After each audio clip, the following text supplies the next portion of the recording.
Shalom sobat. Sobat, ini ada yang berkomentar. Sebelum Yesus terangkat ke langit, firman sudah disampaikan Yohanes 17 ayat 8, peringatan Yesus kepada muridnya, Matius 24 ayat 4-5. Nah, saran saya, janganlah jadi orang yang suka comot-comot ayat Alkitab.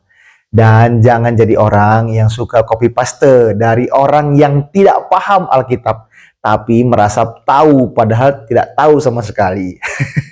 Sebelum ayat 8, sebaiknya kau pahami dulu Yohanes 17 ayat 2 yang menjelaskan bahwa Tuhan Yesus Kristus memberikan hidup yang kekal, dan jelas bahwa Yesus Kristus adalah Tuhan karena mampu memberikan hidup yang kekal kepada manusia yang percaya kepadanya.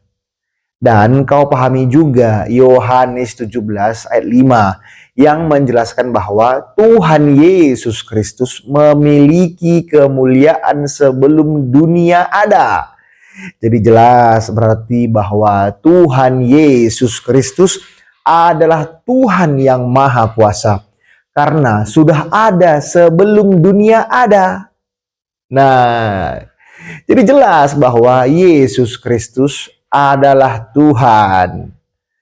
Dan untuk memahami Yohanes 17 ayat 8, kau harus paham perbedaan logos dan rema. Yang dimaksud di ayat 8 adalah rema. Sedangkan Tuhan Yesus Kristus adalah logos.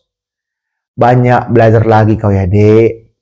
Dan perkataan Tuhan Yesus Kristus di Injil Matius 24 ayat 4-5, jawab Yesus kepada mereka, waspadalah supaya jangan ada orang yang menyesatkan kamu.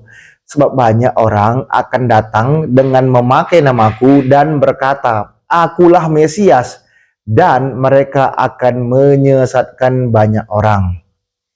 Ayat ini sudah terbukti sejak dahulu hingga sekarang bahwa banyak muncul penyesat. Bisa kau searching sendiri.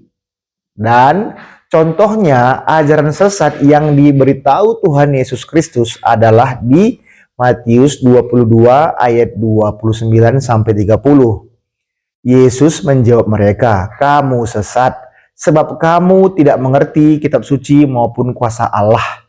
Karena pada waktu kebangkitan orang tidak kawin dan tidak dikawinkan, melainkan hidup seperti malaikat di surga. Nah, begitu deh sobat. Jadi saran saya, belajarlah Alkitab dengan benar. Jangan jadi orang yang suka comot-comot Alkitab. Oke sobat, terima kasih. Shalom.